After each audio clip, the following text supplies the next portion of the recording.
Hello friends, welcome to Savita summer classes.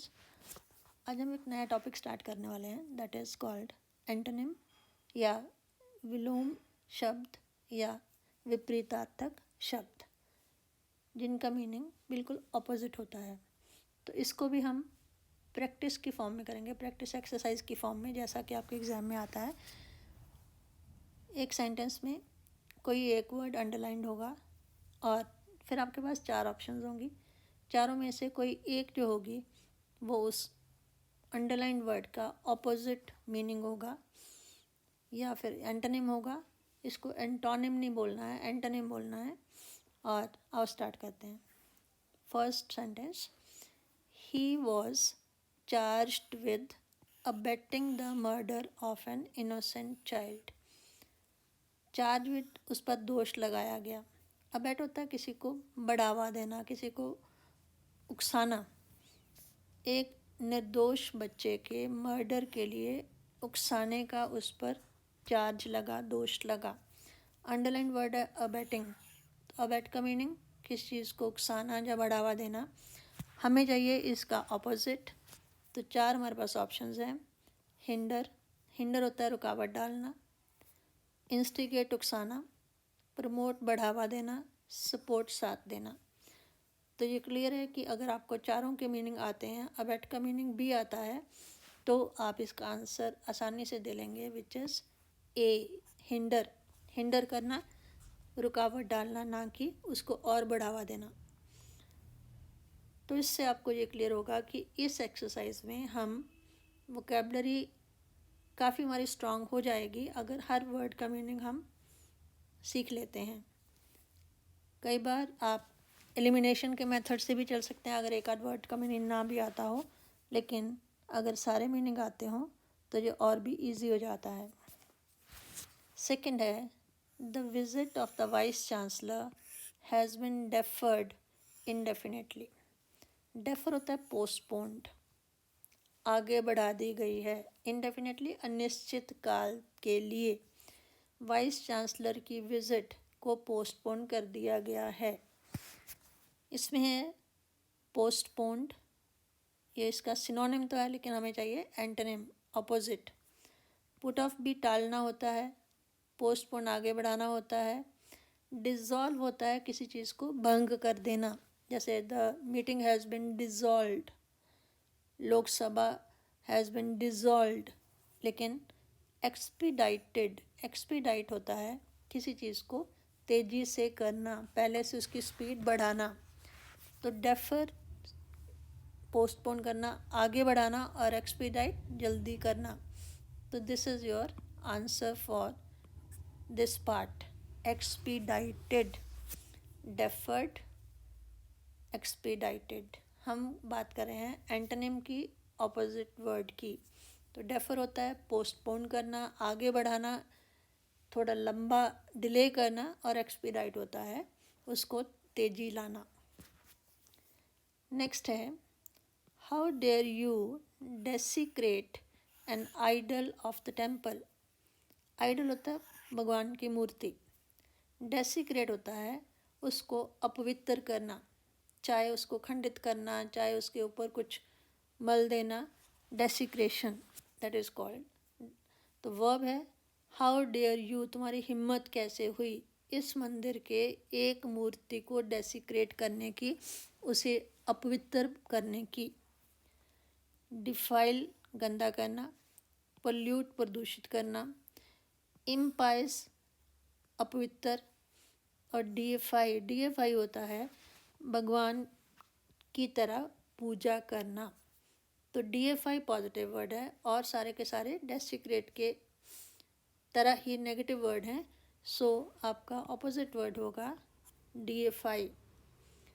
एक बार फिर बता देती हूँ, डेसिक्रेट होता है किसी मूर्ति को अपवित्र करना किसी भी सेंस में।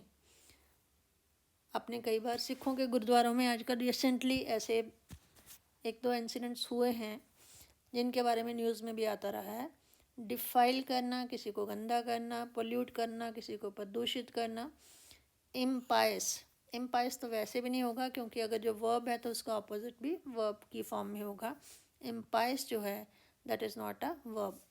डीएफाई करना इसका राइट आंसर है। इसका मीनिंग होता है पूजा करना भगवान की तरह।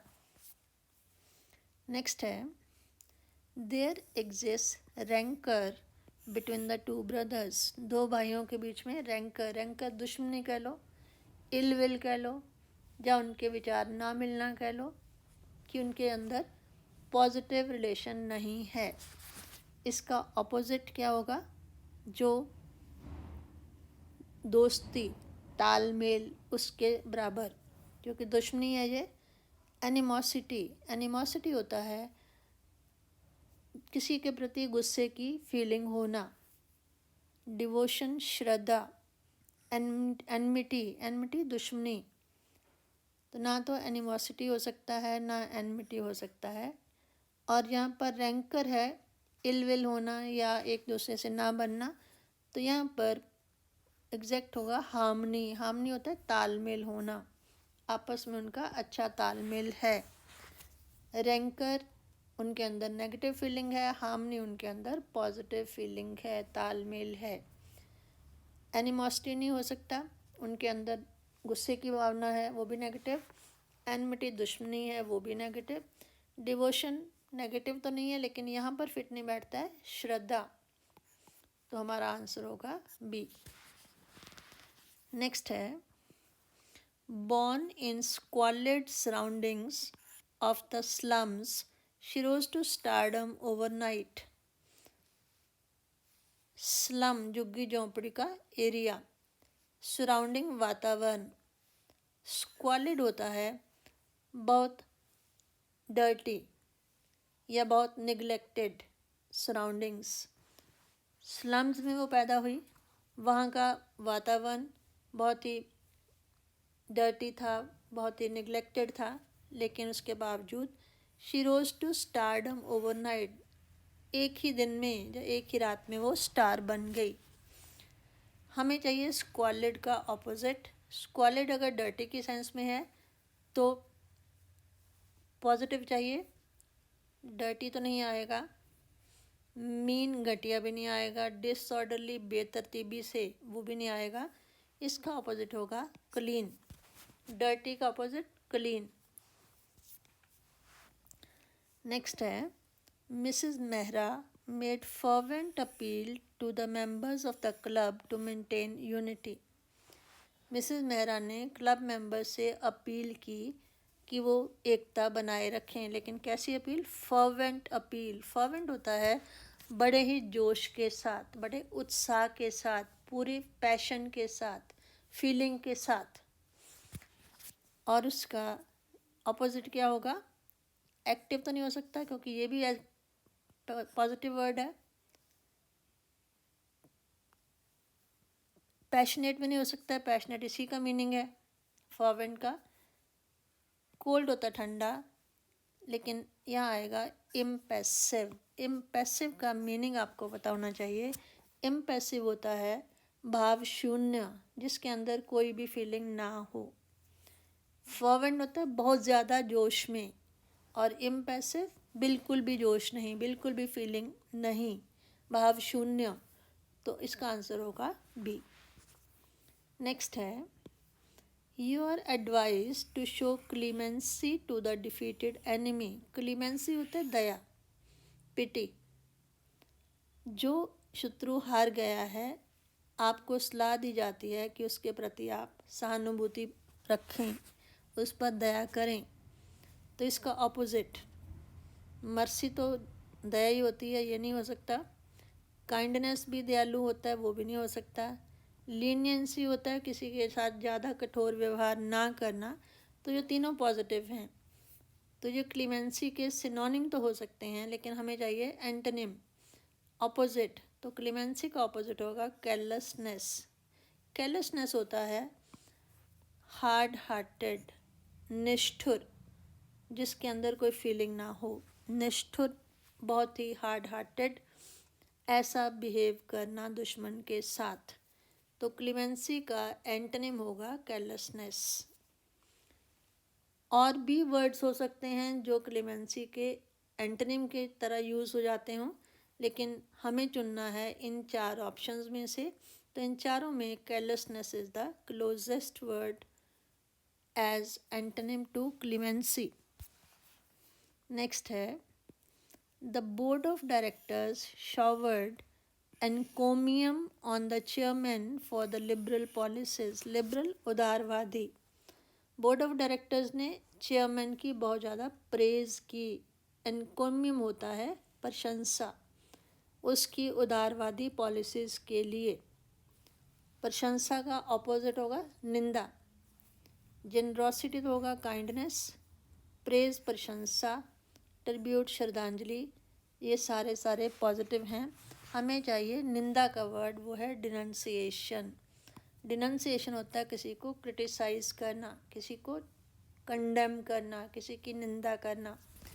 तो आप देख रहे होंगे कि वर्ड जो हैं मुश्किल हैं, लेकिन एग्ज़ाम का लेवल भी ज़्यादा होता है, तो इसलिए हमें टफ़ वर्ड भी आने चाहिए। तो आप डेली 5-10 वर्ड, मैं इस वीडियो में आपको 30 एंटोनिम बता रही हूँ, उसमें अगर आप 15 भी याद रख लेते हैं एक बारी में, 15 अगले दूसरी बारी में, तो आपकी वोकेबलरी ऐसे इम्प्रूव होती जाएगी। तो एनकोमियम प्रेज और उसका ऑपोजिट डिनंसिएशन विच इज़ निंदा। नेक्स्ट है a lady of a few words, she is given to laconic answers. Lady of few words, बहुत कम बोलती है, इसलिए उसके आंसर जो हैं लैकोनिक होते हैं। लैकोनिक मीन बहुत शॉर्ट में, बहुत थोड़े शब्दों में। अब बहुत थोड़े शब्दों का उल्ट होगा बहुत ज़्यादा डिटेल में, तो वो वर्ड होता है copious. So your answer is copious. Copious mean in full detail, हर पॉइंट को डिटेल में डिस्कस करना। लिंगरिंग, लिंगरिंग होता है जब आप किसी चीज़ को लिंगर ऑन करते हैं। लिंगर ऑन करना मीन्स कि उसको आगे आगे बढ़ाते जाना। टर्स होता है शॉर्ट लेकिन बड़ा ही रूड आंसर, और ब्रीफ भी शॉर्ट होता है, संक्षेप होता है। तो फ्यू वर्ड्स तो लैकोनिक ही है, तो हमें चाहिए डिटेल वाला, तो वो होगा कोपियस। नेक्स्ट लेते हैं a character without a blemish is a virtue of a leader. Virtue quality, गुण। एक लीडर का गुण ये होता है कि उसके कैरेक्टर पर कोई ब्लेमिश ना हो। ब्लेमिश मीन दाग धब्बा ना हो, कोई उसके अगेंस्ट कोई बात ना फैली हो, दाग धब्बा कलंक उसके बिना हो। स्टिग्मा होता है कलंक, तो ब्लेमिश भी उसी तरह का वर्ड हो गया, तो ये आपका आंसर नहीं हो सकता। स्ट्रेंथ ताकत, लेकिन यहाँ पर है धब्बा। ब्लॉट भी धब्बा, ये तीनों नहीं हो सकते। एडॉर्नमेंट होता है डेकोरेशन। डेकोरेशन मीन कि लोग उसकी कमियां नहीं बल्कि उसके गुणों की चर्चा करते हों। एडॉर्नमेंट डेकोरेशन। तो ब्लेमिश हो गया कलंक, और एडॉर्नमेंट होता है उसकी प्रेज कह लो, उसकी अच्छी क्वालिटीज़ कह लो। तो इन चारों में से जो ऑपोजिट वर्ड है दैट इज़ एडॉर्नमेंट। नेक्स्ट है there was dismal atmosphere in the dressing room of the defeated team. जो टीम हार गई उनके ड्रेसिंग रूम का जो वातावरण था वो डिसमल था। डिसमल मीन उदासी से भरा हुआ, सभी लोग उदास थे कि हम हार गए। उसके ऑपोजिट ड्रेडफुल नहीं हो सकता। ड्रेडफुल डरावना होता है, ग्लूमी सैड होता है, जोवियल होता है बहुत खुशी वाला। लेकिन डिसमल का ऑपोजिट होगा चीयरफुल, प्लेजेंट। ये अनप्लेजेंट कह लो, ये प्रेजेंट कह लो। मीन डिसमल बहुत उदासी वाला, ये खुशी वाला। तो चीयरफुल इसका आंसर होना चाहिए एज एंटोनिम। नेक्स्ट है modesty is a virtue but it must not be allowed to be exploited. Modesty होता है विनम्र होना, विनम्रता दिखाना। ये अपने आप में एक वर्चू है, गुण है, लेकिन ऐसा ना हो कि लोग इसको एक्सप्लॉयट करें, इसकी वजह से आपका शोषण करें। तो मॉडेस्टी जो है दैट इज़ विनम्रता, ह्यूमिलिटी। तो इसका ऑपोजिट होता है अपने आप को थोड़ा दिखाना कि मैं क्या हूँ। रिजर्व रहना नहीं होगा, माइल्डनेस भी नहीं होगा। माइल्डनेस एक तरह से मॉडेस्टी वाला ही है। माइल्ड होता है जो बड़ा सॉफ्ट रहता है, किसी से ज़्यादा ऊंचे बात नहीं करता है। ह्यूमिलिटी और मॉडेस्टी एक जैसे हैं, एक ही मीनिंग है विनम्रता, लेकिन इसका ऑपोजिट है बोस्टफुलनेस, शेखी मारने वाला, अपनी गुणों को बढ़ा चढ़ा कर बताने वाला। ये नहीं कि आप बहुत पढ़े लिखे हैं और आप वहाँ किसी के सामने शो ही ना करें या किसी के सामने ऐसे बात करें कि लोग आपका फ़ायदा उठा लें। तो मॉडेस्टी तो होनी चाहिए, लेकिन इतनी ज़्यादा नहीं कि लोग आपको एक्सप्लॉइट करें। तो इसका अपोजिट है बोस्टफुलनेस। नेक्स्ट है, at his success in the examination he felt elated. Exam में सक्सेसफुल होने पर he felt elated, elated mean very excited, very happy. इसका ऑपोजिट क्या होगा? डिजेक्टेड। डिजेक्टेड मतलब उदास। इलेटेड बहुत खुश और डिजेक्टेड उदास। और जो वर्ड्स हैं आप देखिए, एग्जल्टेंट भी बहुत खुश होता है, रेस्टिंग रेस्ट करना, जुबिलेंट भी वेरी हैप्पी, लेकिन हमें ऑपोजिट चाहिए। तो इलेटेड एक्साइटेड है तो उसका ऑपोजिट है डिजेक्टेड दुखी।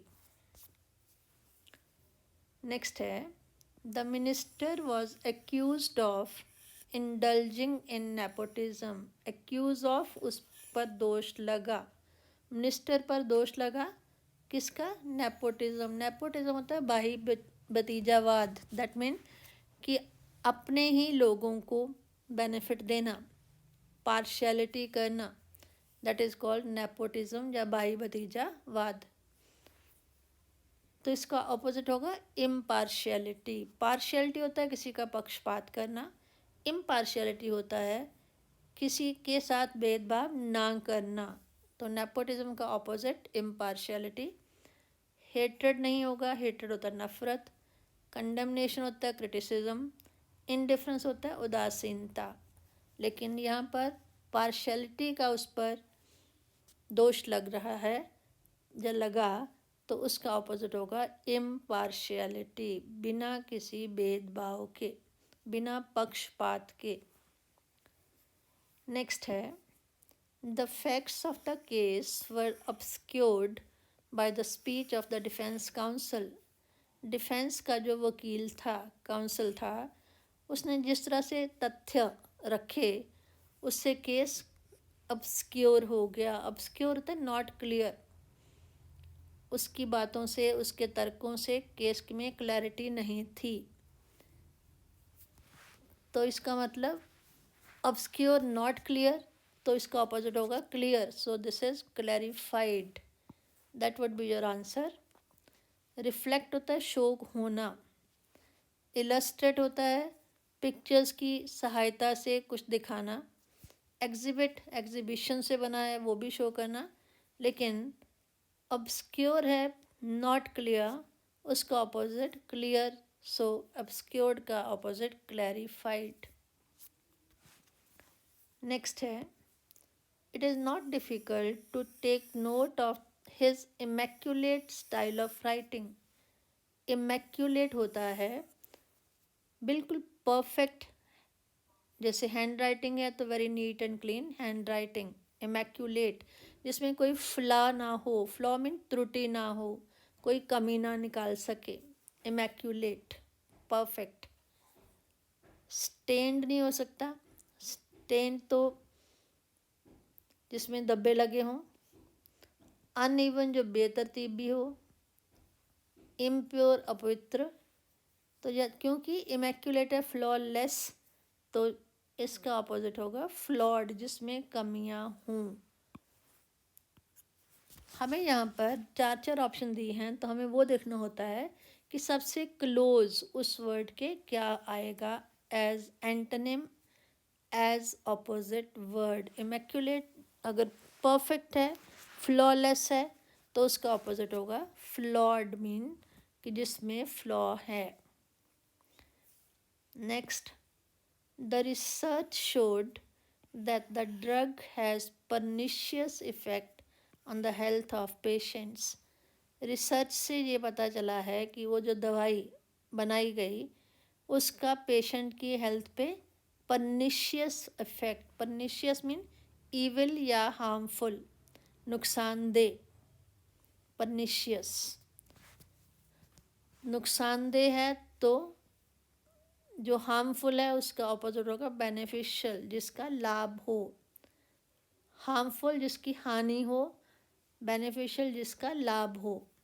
फेयर होता है उचित, एडवांटेजियस होता है जिसका एडवांटेज हो, सेटिस्फैक्ट्री जिसमें सेटिस्फैक्शन हो, लेकिन परनिशियस हार्मफुल है तो उसका बेनिफिशियल या जिसका बेनिफिट हो, लाभ हो। I am in a rather precarious position in my place of work. Precarious होता है जो certain नहीं है, यहाँ आप secure नहीं हैं, यहाँ आप safe feel नहीं करते, आपकी हालत डामाडोल है, आपको ऐसा लगता है कि आपको कभी भी वहाँ से निकाला जा सकता है। तो मेरे काम की जगह पर मेरी पोजीशन सॉलिड नहीं है, प्रिकेरियस है, सेफ नहीं है, सिक्योर नहीं है, उसका ऑपोजिट होगा सिक्योर, सुरक्षित होना। कि मुझे अगर ये पता हो कि मैं गवर्नमेंट जॉब में हूँ और मुझे कोई नहीं निकाल सकता टिल रिटायरमेंट, तो मेरी पोजीशन होगी सिक्योर। लेकिन यहाँ पर वो प्राइवेट जॉब में शायद है और वहाँ पर उसे कभी भी निकाला जा सकता है, दैट इज़ कॉल्ड प्रिकेरियस, डामाडोल स्थिति।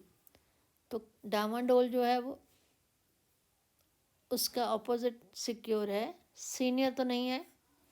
प्रिविलेज होता है जिसमें सुविधाएं मिलती हैं, कंफर्टेबल जो आरामदायक है, लेकिन क्योंकि ये सेफ्टी और सिक्योरिटी के साथ है तो इसका ऑपोजिट होगा सिक्योर। नेक्स्ट है, there are no permanent adversaries in politics. Adversaries होते हैं अपोनेंट्स, विरोधी। आपने देखा ही होगा बीजेपी वाले आसानी से कांग्रेस में चले जाते हैं, कांग्रेस वाले एसपी में चले जाते हैं, इस तरह से इनकी अदला बदली होती रहती है। कभी एक पार्टी दूसरी पार्टी के बिल्कुल अगेंस्ट बोलती है, थोड़े दिनों में वो हाथ मिला लेते हैं, एलाइज बन जाते हैं।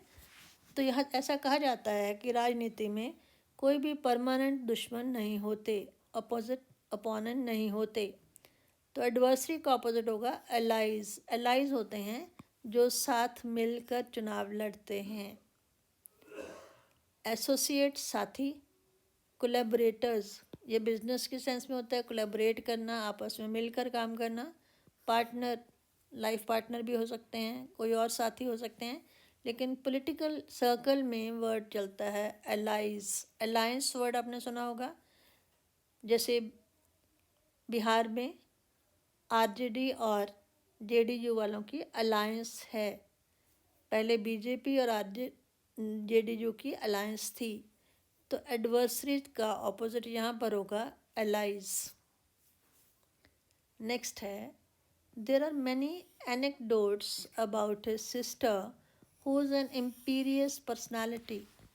एनेक्डोट होता है स्टोरीज, उसकी सिस्टर के बारे में काफ़ी स्टोरीज प्रचलित हैं कि वो एक इम्पीरियस पर्सनालिटी है। इम्पीरियस होता है शाही ठाठ बाट, या फिर कोई ऐसा व्यक्ति जो ये चाहता है कि दूसरे सारे उसको ओबे करें, वो डोमिनेट करें और दूसरे उसकी बात की पालना करें।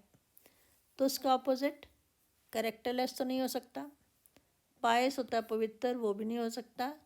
एरोगेंट होता है जो बड़ा अभिमानी हो, वो भी नहीं हो सकता। इसका ऑपोजिट होगा सबमिसिव। सबमिसिव होता है जो आसानी से दूसरे की बात मान लेता है, जो बड़ा डोमिनेटिंग नहीं होता।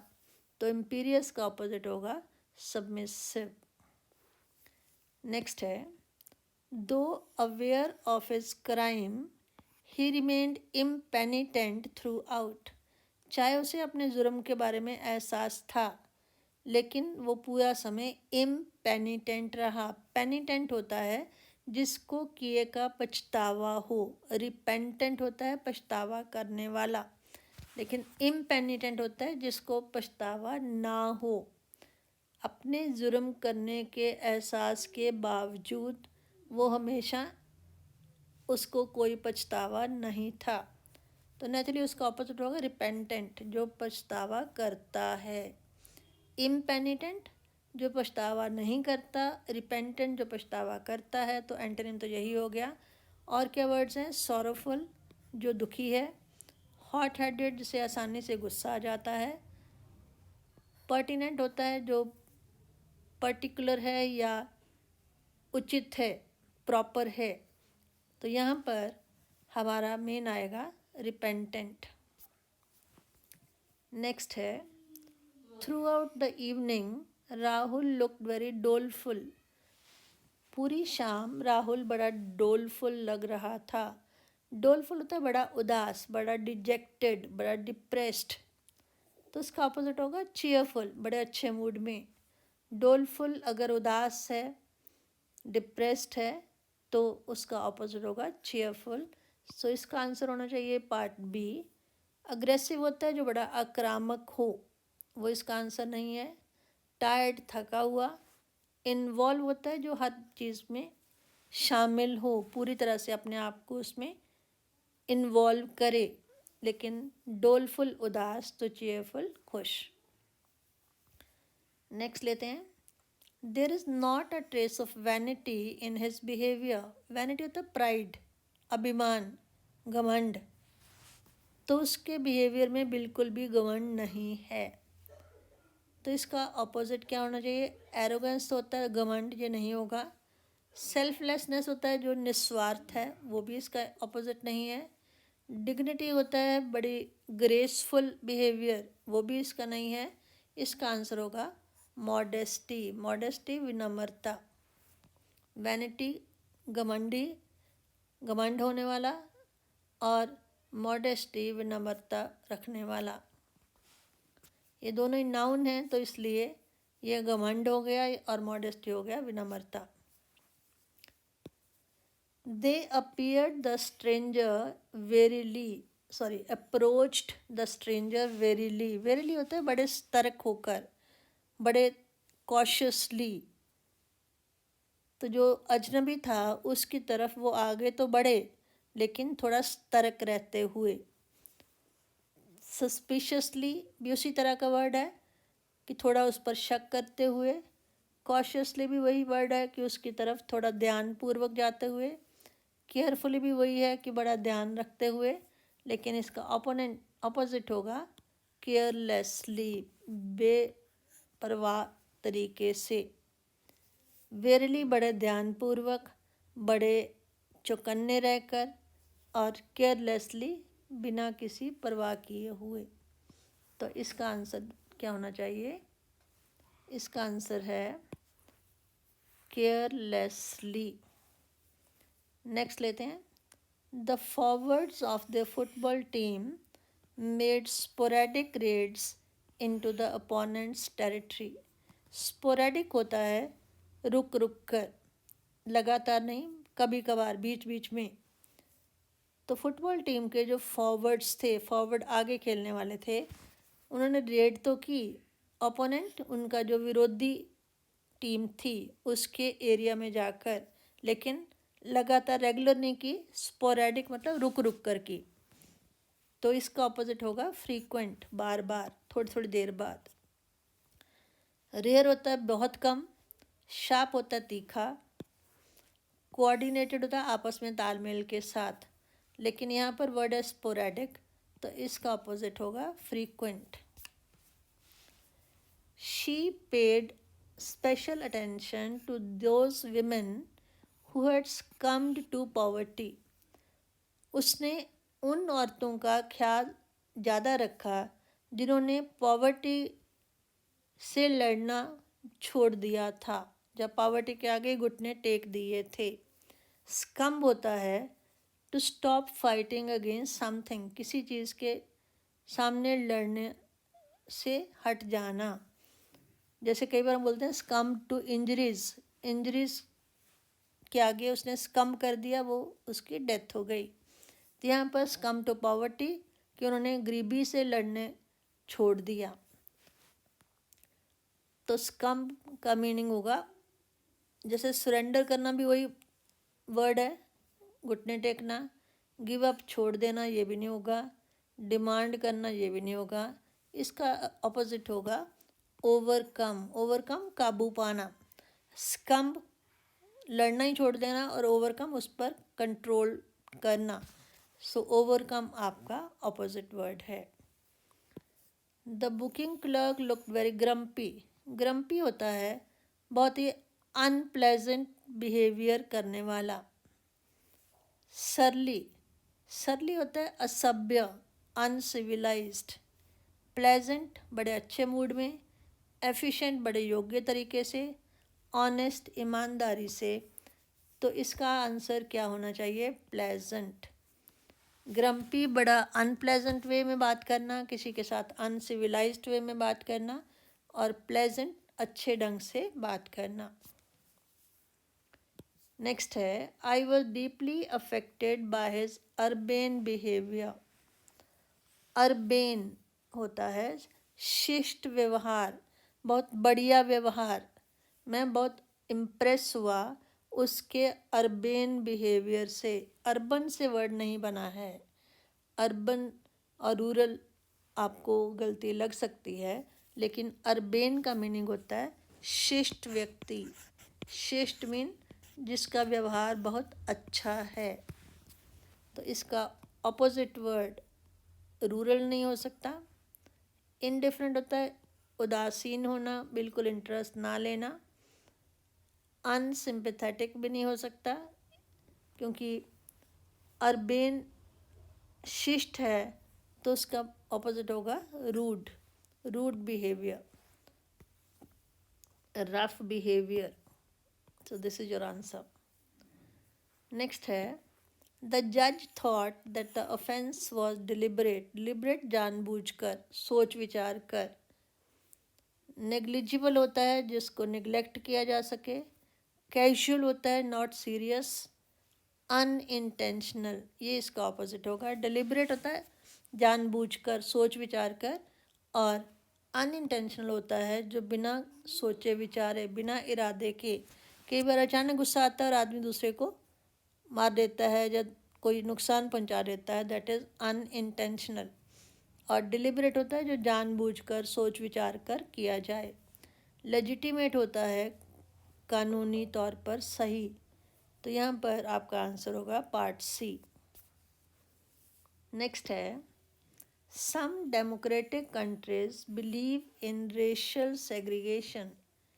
सेग्रीगेशन अलग थलग करना, रेशियल रेसेस के बेस पर। कुछ प्रजातांत्रिक देश ऐसे हैं जो विश्वास करते हैं कि रेस के बेस पर लोगों को अलग थलग किया जाए। सेग्रीगेशन अलग थलग होना। सबॉर्डिनेशन होता है किसी के नीचे काम करना, तो ये इसका मीनिंग नहीं हो सकता। इंटीग्रेशन ये होगा इसका ऑपोजिट। सेग्रीगेशन अलग थलग और इंटीग्रेशन सभी को इकट्ठे करके एक सूत्र में पिरोकर, that is called integration. Inferiority होता है दूसरे से घटिया महसूस करना। डोमिनेशन होता है डोमिनेट करना, दूसरे पर हावी होना। लेकिन यहाँ सेग्रीगेशन का ऑपोजिट होगा इंटीग्रेशन। और आज का लास्ट हमारा एंटोनिम होगा the task assigned to him was arduous. Arduous होता है वेरी डिफ़िकल्ट। डिफ़िकल्ट का opposite easy. So D part would be your answer. एक बार देख लेते हैं। एब्जॉर्बिंग होता है जो अपने आप को हर चीज़ में पूरी तरह से एब्जॉर्ब कर लेता है, उसमें पूरा इंटरेस्ट लेता है। गुड होता है अच्छा, प्लेन होता है सिंपल, लेकिन डिफ़िकल्ट का मीनिंग का ऑपोजिट ईजी। आइए एक बार रिपीट कर लेते हैं आज जितने वर्ड्स हमने किए हैं उनका मीनिंग और उनका एंटोनिम क्या है। ये बहुत ही इम्पॉर्टेंट रहेगा आपके वोकेबलरी सेक्शन के लिए, आपके हर कम्पिटिटिव एग्ज़ाम के लिए, चाहे वो एसएससी हो, चाहे वो बैंक हो, चाहे आप किसी और एग्ज़ाम में बैठने वाले हों। Vocabulary is very important part of learning a language. तो फर्स्ट वर्ड था अबेटिंग। अबेट होता है किसी को बढ़ावा देना, उकसाना, तो उसका ऑपोजिट था हिंडर। हिंडर मीन किसी काम से रोकना। डेफर होता है पोस्टपोन करना, और एक्सपीडाइट होता है उसको तेजी लाना। डेसिक्रेट होता है किसी मूर्ति को अपवित्र करना, और डीएफाई होता है किसी की मूर्ति की पूजा करना। रैंकर होता है दुश्मनी कह लो, इलविल कह लो, और हार्मली होता है तालमेल। स्क्वालिड सराउंडिंग, स्क्वालिड होता है very dirty, very unpleasant due to neglect and poverty, और उसका ऑपोजिट होगा क्लीन। फर्वेंट होता है बड़े जोश के साथ, बड़े स्ट्रॉन्ग फीलिंग के साथ, और इम्पेसिव होता है भाव शून्य, जिसमें कोई फीलिंग इमोशन ना हो। नेक्स्ट है क्लीमेंसी, क्लीमेंसी होता है दया, और उसका ऑपोजिट होता है केयरलेसनेस, हार्ड हार्टेडनेस। एनकोमियम होता है प्रेज, और डिनंसिएशन होता है कंडेमनेशन या निंदा करना। लैकोनिक होता है वेरी शॉर्ट, थोड़े शब्दों में, और कोपियस होता है इसका ऑपोजिट पूरी डिटेल में बात बताना।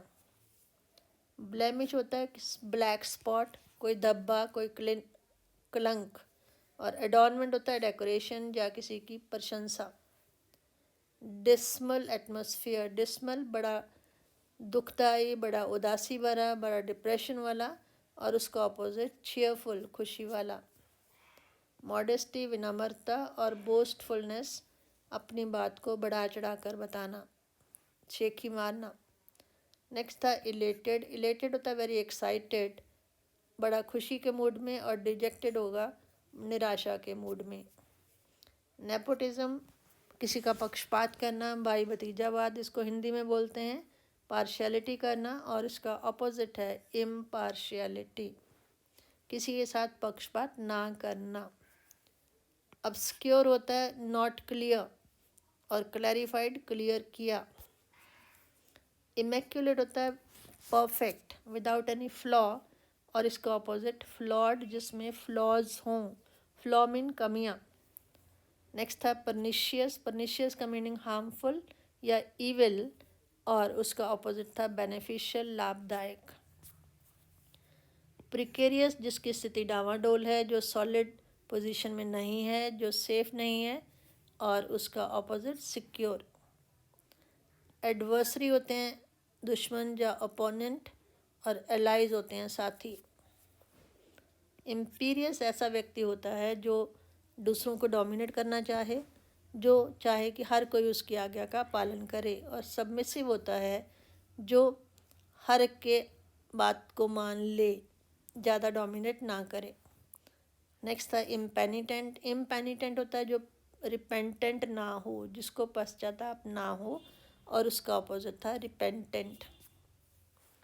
डोलफुल है जो बहुत उदास मूड में है, और चीयरफुल जो बड़े अच्छे मूड में है।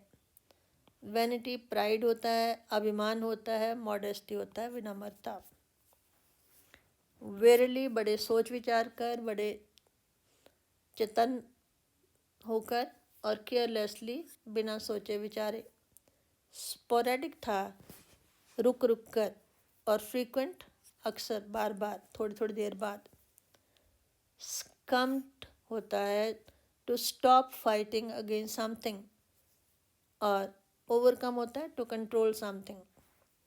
नेक्स्ट था ग्रम्पी, ग्रम्पी होता है बड़ा ही रूड बिहेवियर कह लो, बड़ा रफ बिहेवियर, और उसका ऑपोजिट है प्लेजेंट बिहेवियर। अर्बेन का मीनिंग होता है एक शिष्ट व्यक्ति, या उसका बिहेवियर बड़ा शिष्ट था, सभ्य था, और रूड होता है रफ। नेक्स्ट था डिलिबरेट, डिलिबरेट होता है जानबूझकर, इंटेंशनली कोई काम करना, और अनइंटेंशनल, बिना इंटेंशन के, बिना इरादे के, अचानक जोश में आकर कुछ कर देना। सेग्रीगेशन होता है अलग थलग करना। इंटीग्रेशन होता है सभी को साथ मिला लेना। और लास्ट था आर्डुअस, आर्डुअस होता है वेरी डिफ़िकल्ट, और इजी उसका अपोजिट था आसान। तो आई होप इन एंटोनिम्स के साथ आपको काफ़ी हेल्प मिलेगी। अगली 2 वीडियोस भी एंटोनिम पर ही होंगी, ताकि मैक्सिमम वर्ड हमारे उसमें कवर हो जाएं। इसमें हम कर तो एंटोनिम रहे हैं, लेकिन साथ साथ आप देख रहे होंगे कि सिनोनिम्स भी आपके हो रहे हैं, क्योंकि वर्ड का मीनिंग अगर आपको आ जाता है तो आपको सिनोनिम ढूंढने में भी आसानी रहेगी, एंटोनिम के 3 वीडियोस के बाद आई विल डू सिनोनिम्स। तो आई होप आपको मेरे लेक्चर पसंद आ रहे होंगे। अगर अच्छा लगे तो इसे लाइक करें, शेयर करें, और जिन्होंने अभी तक सब्सक्राइब ना किया हो वो मेरे चैनल को सब्सक्राइब करें। Thank you.